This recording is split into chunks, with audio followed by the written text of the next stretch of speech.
Alors elle a juste 100 ans, hein, de 1912 à maintenant. Cette vénérable centenaire qui participe à la parade des pilotes est une Léon Bollé de 1912 et c'est l'un des fleurons du musée des 24 heures. Elle transporte des pilotes qui sont bien loin des considérations mécaniques en vigueur au début du XXe siècle. Ils sont assez surpris par le maniement des boîtes de vitesse qui craquent beaucoup, même quand on prend des précautions. Il faut savoir manœuvrer ces voitures-là.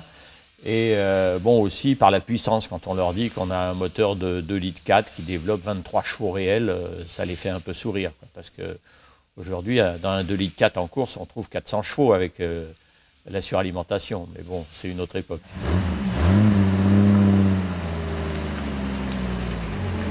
Autre vieille dame vénérable a participé au défilé, cette Delahaye de 1937 qui appartient à un collectionneur privé et qui est confiée au musée. Son histoire est directement liée à l'histoire de la course.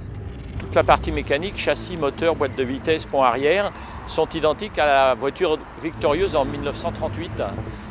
Delahaye a couru plusieurs années à la fin des années 30 et a remporté la victoire donc en 1938 entre les deux victoires Bugatti qui était son grand rival de l'époque.